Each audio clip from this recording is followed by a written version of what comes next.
할렐루야.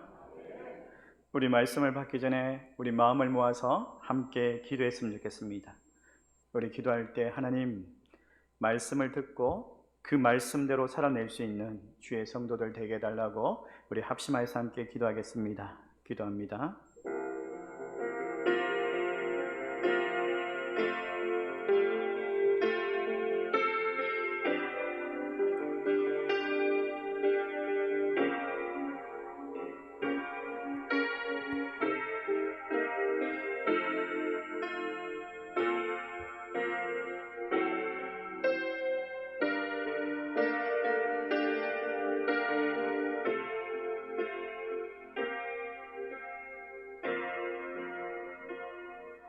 사랑과 은혜가 풍성하신 하나님, 오늘 말씀을 사모함으로 주의 전에 나와 싸우니 하나님 그 말씀대로 살아낼 수 있는 주의 성도들 되게 하여 주시옵소서.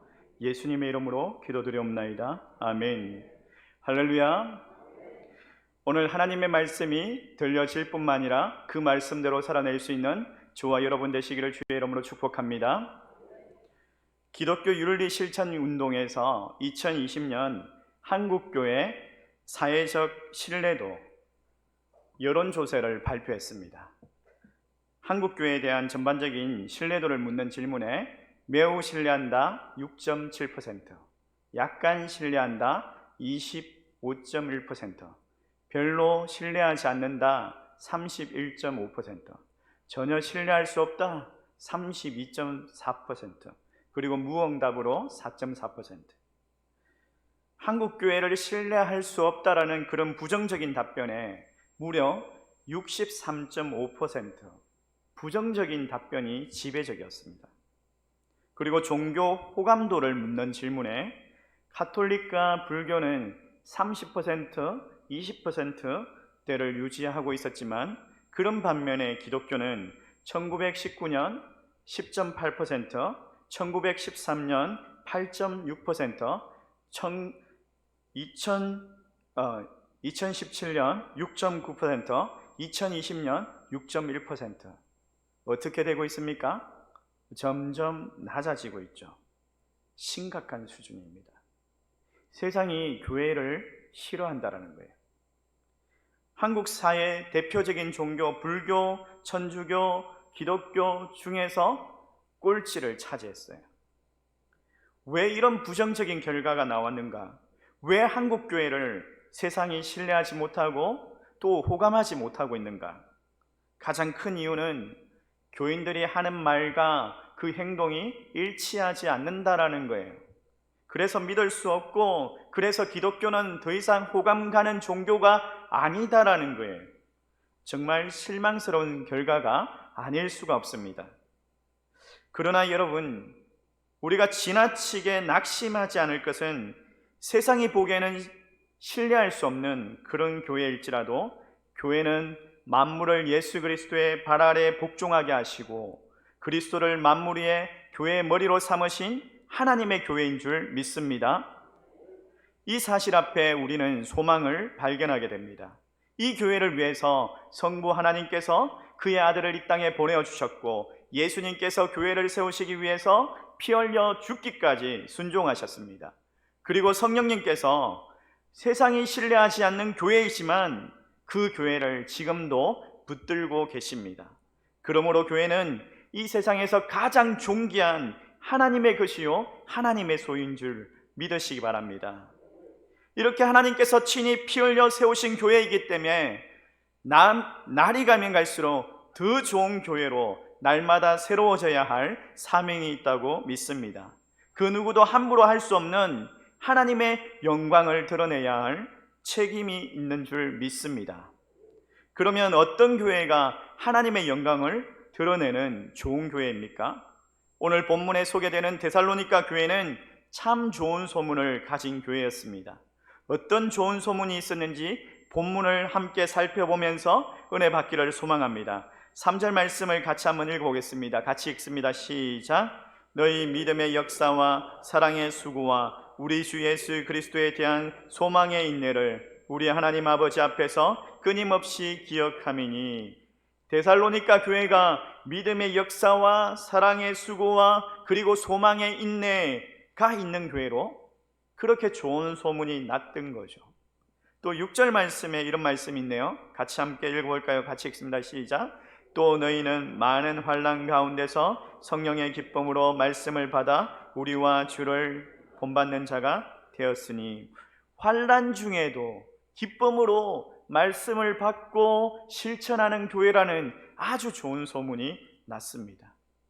이 소문이 어느 정도 났냐면 7절 말씀에 그러므로 너희가 마게도냐와 아가야에 있는 모든 믿는 자의 본이 되었느니라. 마게도냐와 아가야의 모든 믿는 사람들에게 좋은 소문이 퍼졌다라는 거예요.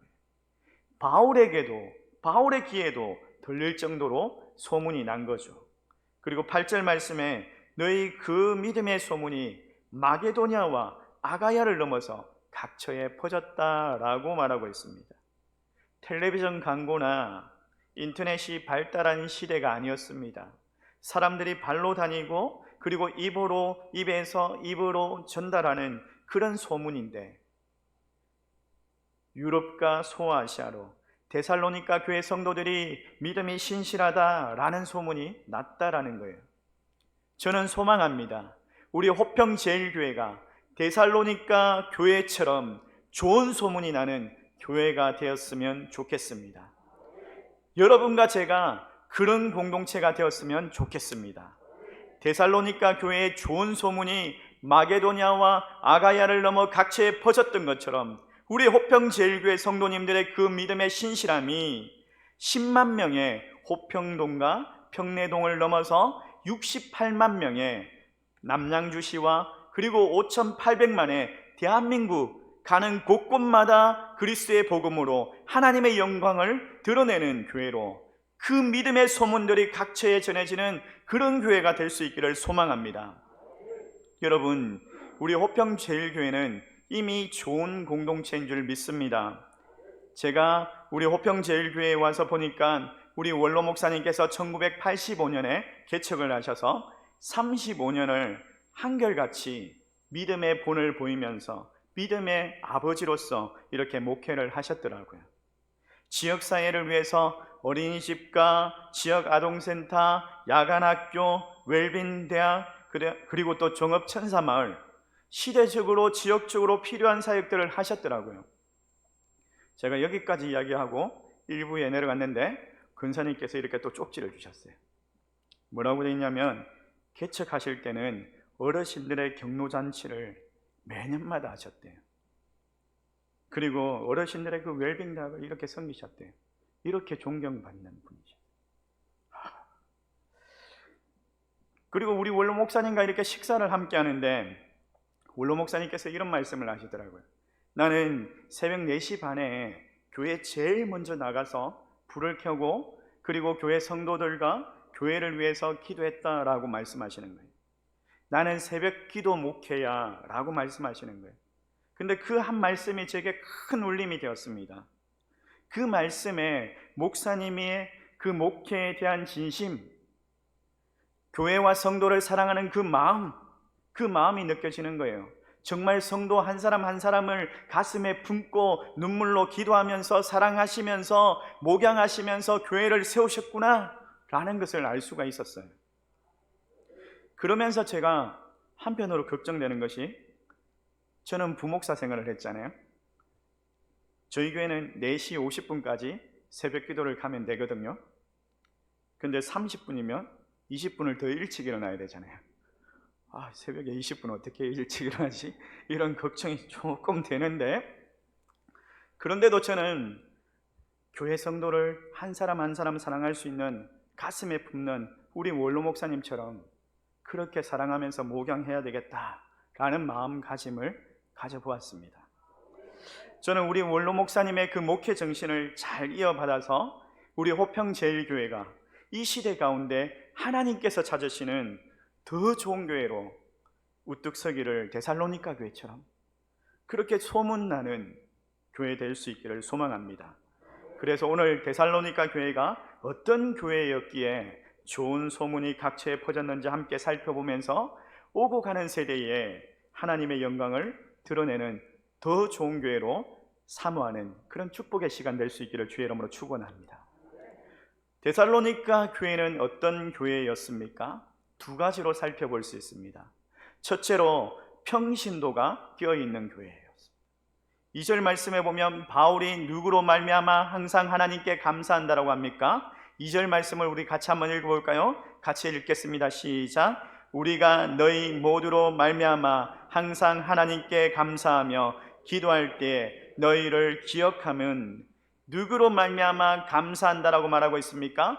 너희 모두라고 말하고 있죠. 너희 모두로 말미암아. 참 귀한 말입니다. 바울은 너희라는 복수 인칭 대명사 뒤에 모두라는 의미를 가진 헬라 판톤이라는 형용사를 붙여서 너희 모두라는 이중적인 강조를 하고 있어요. 어느 한 사람이 아니라, 특정한 그 한 사람이 아니라 너희 모두 데살로니가 교회 전체 정교인을 볼 때에 하나님 앞에 감사한다라고 말하고 있는 거예요. 그리고 8절 말씀에도 주의 말씀이 누구에게로부터 온 사방에 들렸다라고 말합니까? 주의 말씀이 너희에게로부터.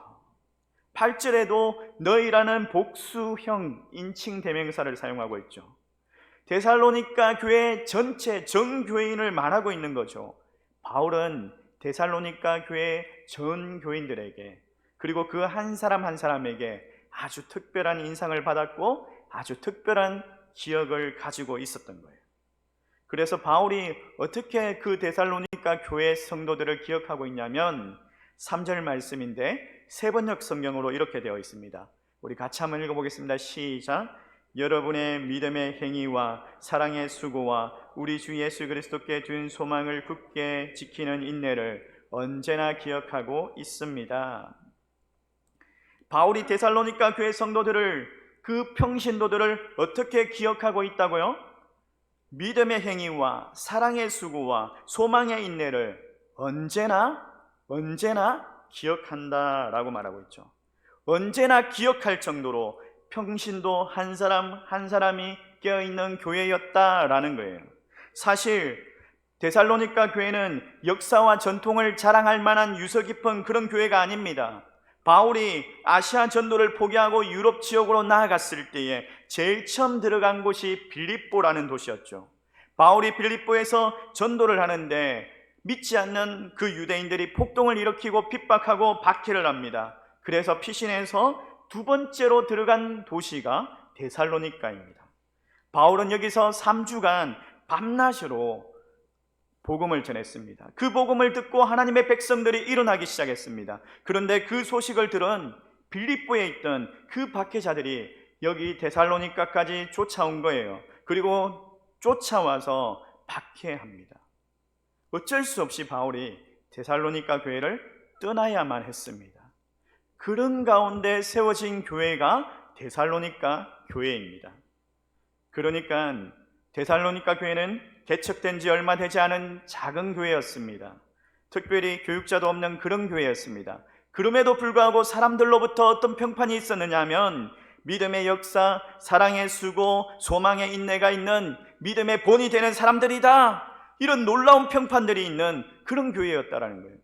그 이유는 단 한 가지, 정말 복음 위에 서서 그렇게 살기를 소원하는 평신도들이 끼어 있었기 때문입니다. 사랑하는 성도 여러분, 오늘 한국 교회를 한번 비교해 보실까요? 여러분이 알고 있는 유명한 목사님들이 많이 있지 않습니까? 이찬수 목사님, 유기석 목사님, 김병삼 목사님, 장경동 목사님, 박정현 목사님, 유명한 목사님들이 여러분들이 손에 꼽을 수 있을 정도로 이렇게 있지 않습니까? 근데 평신도들은 어떻습니까? 복음으로 살고 있는, 이름이 기억나는 그런 유명한 평신도들이 보이십니까? 평신도들이 복음으로 살아야 할 그 자리를 점점 잃어가고 있는 것 같습니다. 그저 예배의 구경꾼으로 종교 소비자로 전락해 가고 있는 것 같아요. 아기 낙타가 엄마에게 물었습니다. 엄마, 나는 왜 큰 발톱 3개가 있어? 엄마 낙타가 아기 낙타에게 대답했습니다. 아가, 그건 우리가 사막을 걸을 때 모래 속으로 빠지지 않기 위해서 있단다. 아기 낙타가 다시 물었습니다. 엄마, 나는 왜 긴 눈썹이 있어? 아가, 그건 우리가 사막을 여행할 때 뜨거운 햇빛을 막아주기 위해서, 우리의 눈을 보호하기 위해서 있단다. 아기 낙타가 또 물었습니다. 엄마, 내 등에 왜 큰 혹이 있는 거야? 아가, 그건 우리가 사막을 오래 여행할 때 섭취해야 할 양분을 그곳에 저장하기 위해서 있단다. 아기 낙타가 잠시 생각을 하다가 말했습니다.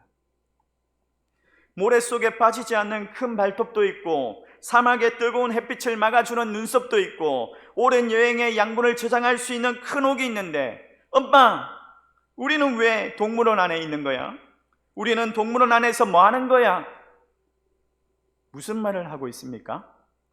사막을 여행할 수 있는 최적의 능력을 가지고 있는데도 왜 동물원 안에서 편안하게 있느냐는 거예요. 오늘날 한국교회가 그렇습니다. 복음의 능력을 가지고 있는데도 그 능력을 발휘하지 못하고 있는 거예요. 우리끼리 좋으니까, 우리끼리. 그래서 짐 그레암 목사님이 잠자는 거인을 깨운다라는 책에서 교회는 두려워할 것이 없는, 무서울 것이 없는 거인으로 비유하고 있습니다. 근데 그 거인 앞에 어떤 수식어가 붙어 있습니까? 잠자는. 거인이라도 잠을 자고 있어서 아무런 능력도 아무런 영향력도 없는 그런 교회라는 거예요. 여러분, 좋은 교회는 평신도들이 깨어있는 교회인 줄 믿습니다. 좋은 공동체는 지체 한 사람 한 사람이 깨어있는 교회인 줄 믿습니다. 그러면 평신도가 뭐냐? 일평생을 잠자는 그 평신도들을 깨우기 위해서 달려온 오카는 목사님의 길이라는 책에서 평신도를 이렇게 정의하고 있습니다. 평신도는 정기적으로 예배에 나와 경건한 분위기에 잠깐 감명을 받고 돌아가는 관람객이나 교회 운영에 보탬을 주는 단골 손님이 아니다. 더욱이 주인의 명령에 마지못해 움직이는 하인도 아니다. 평신도는 그 말의 본래 의미대로 하나님의 백성이며 교회의 주체이다. 다시 한번 더 읽어드리겠습니다. 평신도는 정기적으로 예배에 나와 경건한 분위기에 잠깐 감명을 받고 돌아가는 관람객이나 교회 운영에 보탬을 주는 단골 손님이 아니다. 더욱이 주인의 명령에 마지못해 움직이는 하인도 아니다. 평신도는 그 말의 본래 의미대로 하나님의 백성이며 교회의 주체이다. 하나님의 백성이며 교회의 주체가 평신도라. 한국교회 처음 이야기라는 책에 조선말과 일제강점기에 한국교회의 주인이었던 평신도들의 그 열정에 대한 이야기들이 나옵니다. 그 책에 초기 교회 한국교회 평신도들은 복음으로 살아내기 위해서 빈 문서를 마을 사람들의 그 빛을 다 탕감해주는 그런 평신도가 있었습니다. 빈 문서를 불태우면서 노비를 딸로 삼는 그런 가부 평신도가 있었어요. 성경을 다 외워버린 그런 명인 평신도가 있었습니다. 선교사의 집에 위장 취업했다가 훗날에 목사가 되는 평신도가 있었습니다. 평신도 한 사람 한 사람이 교회의 주인이 되니까 1903년 원산 부흥운동, 1907년 평양 대부흥운동, 1909년 100만 명 구령운동, 이 부흥운동들이 평신도 중심으로 일어났습니다. 기독교 역사상 짧은 시간에 한국교회가 폭발적인 성장을 했습니다. 여러분, 과거는 우리 한국교회에 정말 이렇게 끼어있는 별과 같은 평신도들이 얼마나 많이 있었는지 모릅니다. 물산 장려 운동을 일으켰던 조만식 선생님, 목회자가 아닙니다. 평신도입니다. 산정현 교회 장로님이셨습니다. 청십자병원, 이 청십자병원을 세워서 한국의료보험제대회 기초를 놓았던 장기려 박사님 아시죠? 역시 신실한 평신도였습니다. 대한민국 임시정부 주석이었던 김구 선생님도 마찬가지입니다. 목회자가 아닙니다. 평신도이셨습니다.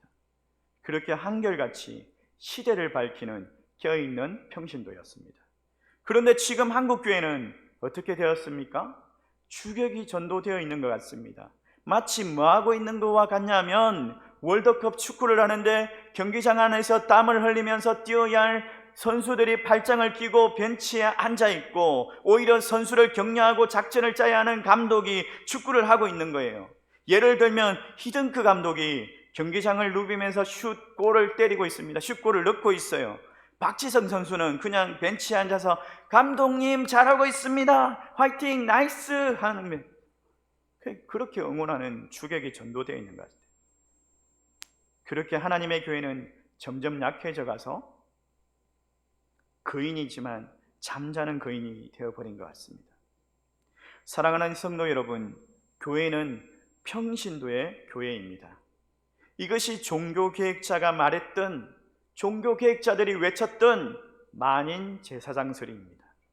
목회자는 여러분들이 하나님 나라의 주역으로 쓰임받을 수 있도록 마치 감독처럼 훈련이 필요하면 훈련을 시키고 도와드리고 격려하며 함께 뛰기도 합니다. 때로는 주연의 연기가 돋보일 수 있도록 돕는 그런 조연의 역할을 감당하는 사람들이에요. 여러분, 이것이 이제 개척된 얼마 되지 않은 그런 데살로니가 교회가 가능했다면, 우리가 마음의 소원을 갖는다면 우리 호평제일교회 성도들도 깨어 일어나 하나님 앞에서 아름답게 쓰임받는 더 멋진 교회가 될 줄 믿습니다. 그러면 믿음의 본이 되는 평신도들이 어떻게 생겨났습니까?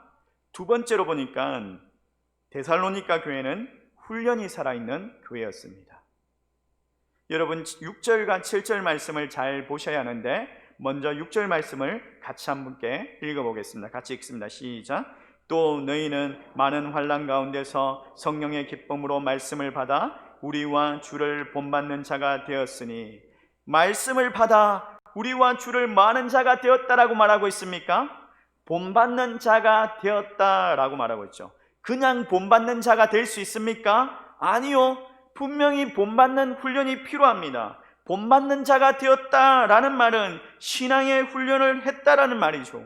데살로니가 교회가 비록 작고 어린 교회였지만 많은 환난 가운데서도 기쁨으로 말씀을 받고 바울의 전도팀과 주님을 본받는 훈련이 살아있는 교회였다라는 거예요.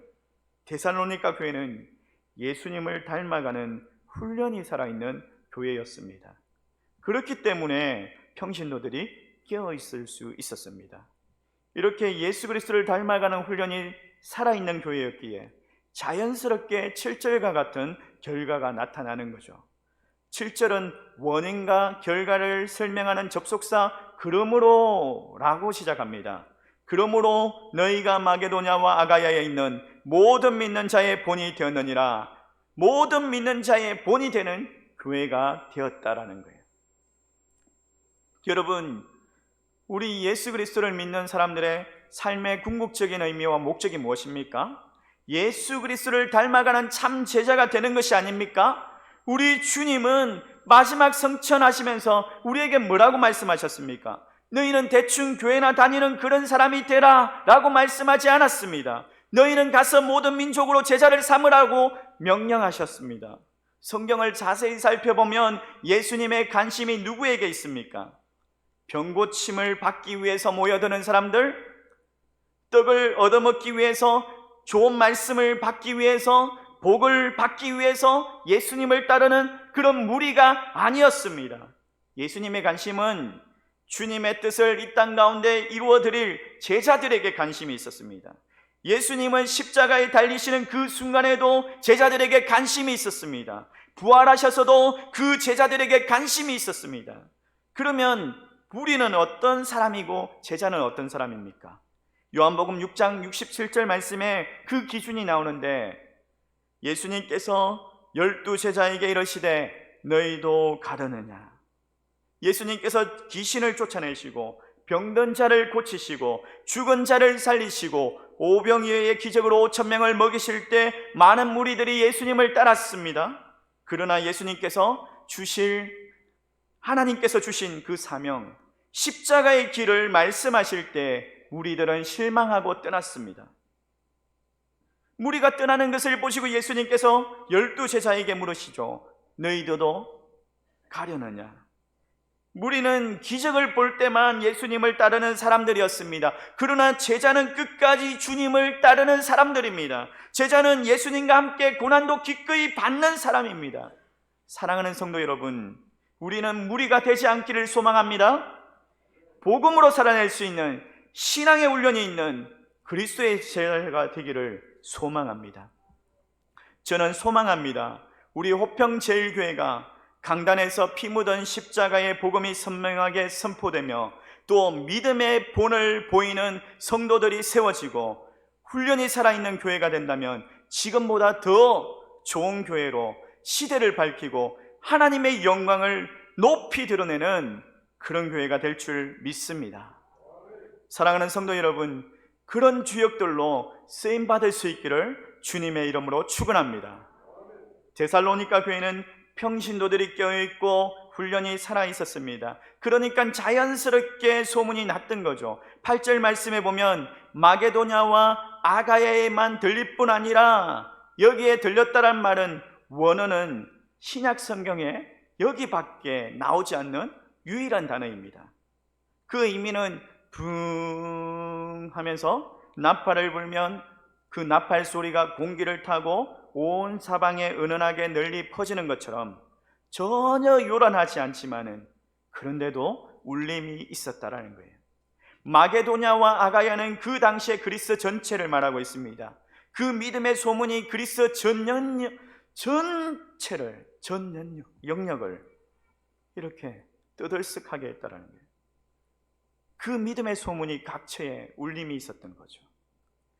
제가 사역했던 경산중앙교회는 20년 전에 800명 성도였습니다. 지금은 6,000명이 모이는 규모입니다. 그리고 코로나 전에는 주일 출석이 5,000명 정도였습니다. 근데 해마다 200명에서 300명 정도가 성장반, 성경대학, 교리대학, 전도폭발, 제자훈련, 사역훈련을 수료합니다.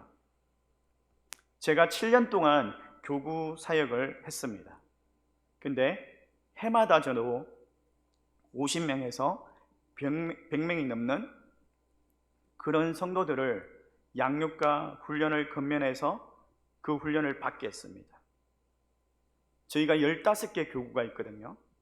15개 교구가 있는데 5분의 1이 아니라 200명에서 300명이 수료하는데 그 중에서 제가 감당했던 것이 50명에서 100명이니까 수료자의 4분의 1을 감당했던 거죠.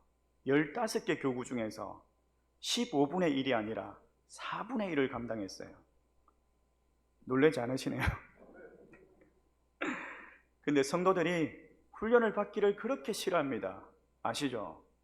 힘드니까, 시간이 없으니까, 바쁘니까 훈련을 받기 싫어하는데 그런 성도님들을 찾아가가지고 제가 건면을 합니다. 막 받으시라고 강권을 하죠. 어떤 집사님이 저에게 이런 말을 하시더라고요. 목사님은 보험을 해도 잘하실 것 같아요. 그만큼 강권을 잘하는 거죠. 저는 양육과 훈련을 통해서 사람들이 조금씩 변화되는 것을 보았습니다. 예배 시간마다 지각하던 그 집사님이 예배 전에 와서 안내를 서는 거예요. 설교 시간에 졸던 그 집사님이 설교 필사를 하면서 아멘 아멘 말씀의 은혜를 받는 거예요. 새벽 기도를 한 번도 나오지 않던 집사님이 일주일에 4번이나 새벽에 나와서 기도합니다.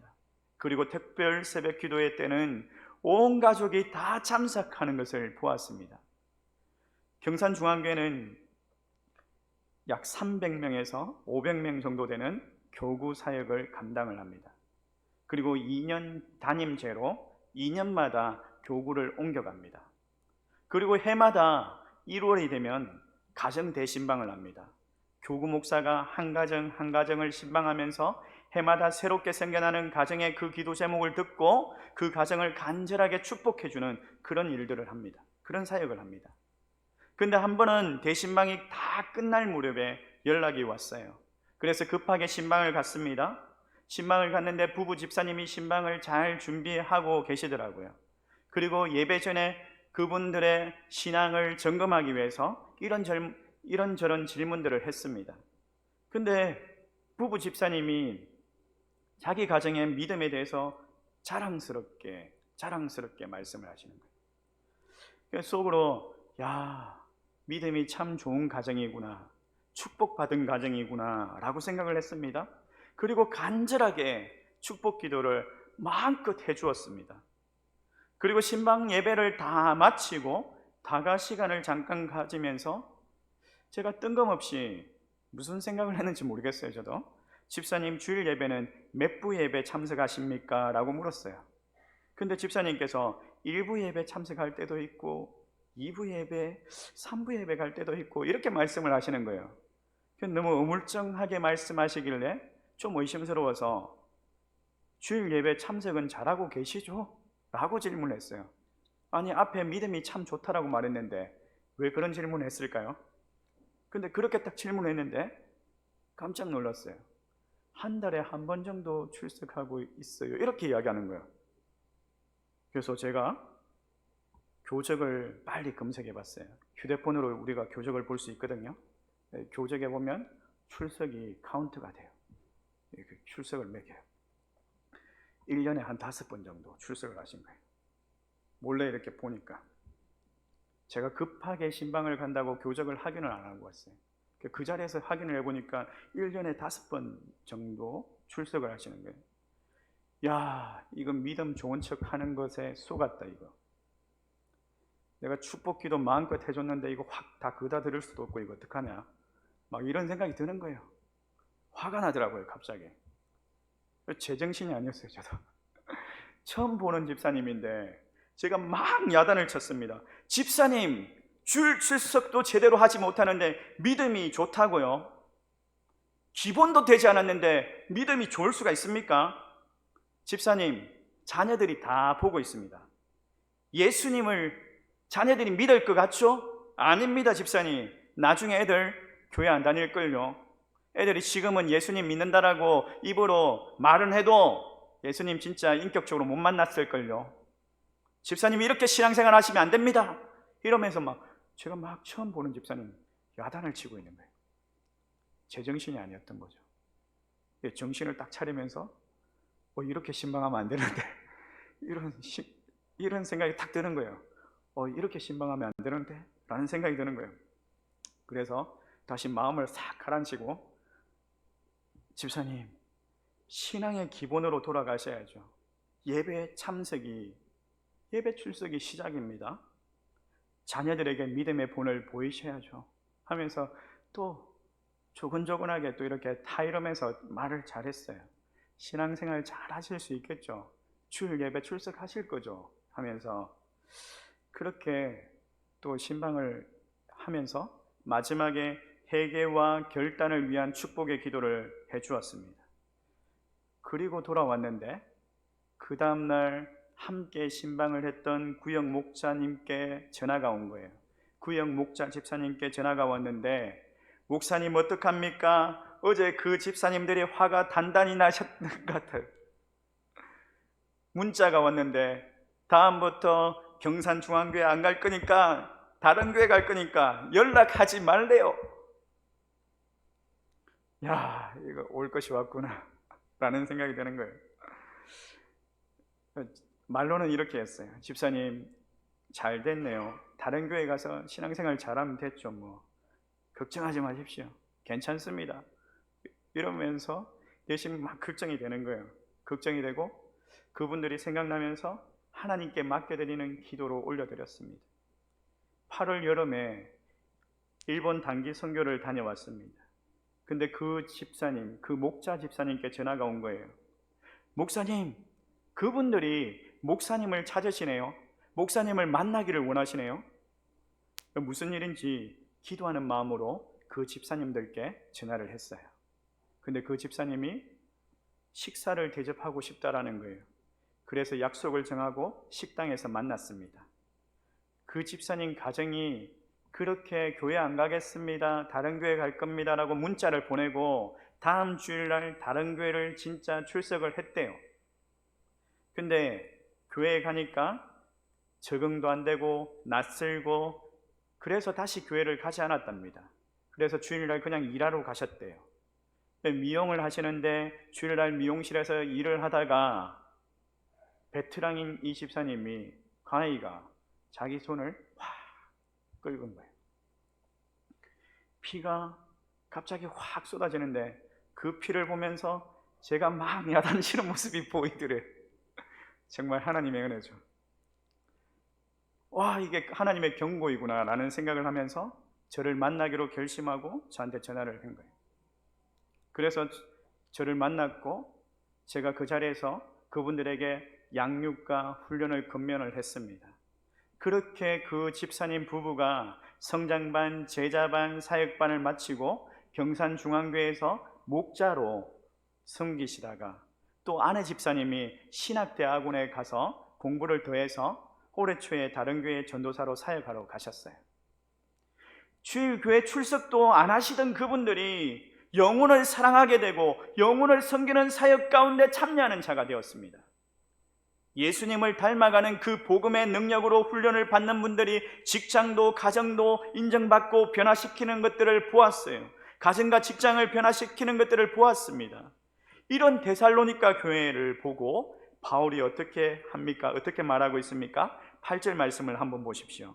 우리는 아무 말도 할 것이 없노라 라고 말하고 있습니다. 바울이 너무나 감격스러워서 목이 메어서 더 이상 말을 잇지 못할 정도로 감동이 된 교회라는 거예요. 이런 감격스러운 교회는 바울뿐만 아니라 우리 주님도 감동을 받으셨다라고 생각합니다. 사랑하는 성도 여러분, 요란하게 나팔을 불지 않더라도 좋은 소문이 나는 교회, 단순한 지역교회가 아니라 하나님의 나라를 책임지는 교회, 그래서 오고 가는 세대의 자랑이 되고 하나님의 기쁨이 되는 그런 교회로 우뚝 설 수 있기를 주의 이름으로 축원합니다. 이런 교회에 대한 꿈을 품기 위해서 식어있던 가슴에 다시 한번 불을 붙이는 저와 여러분 될 수 있기를 주의 이름으로 축원합니다. 우리 말씀을 생각하면서 함께 찬양하기를 원합니다. 주님 다시 오실 때까지 우리 찬양합니다.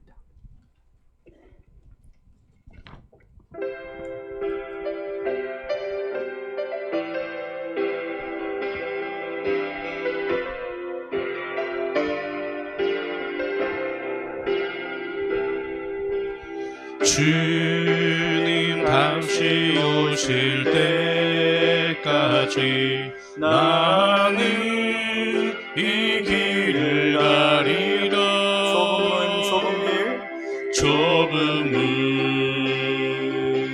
좁은 길 나의 십자가 지고 나의 십자가 지고 나의 가는 이 길 끝에서 나는 주님을 보리라. 영광의 내 주님 나를 맞아주시리. 주님 다시 오실 때까지 주님 다시 오실 때까지 나는 일어나 달려가리라. 주의 영광 온 땅 덮을 때 나는 일어나 노래하리. 내 사모하는 주님 온 세상 구주시라. 내 사모하는 주님 영광의 왕이시라. 주님 다시 오실 때까지 다시 오실 때까지 나는 저와 여러분이 이 길을 가기를 원합니다. 그 십자가를 지고 좁은 길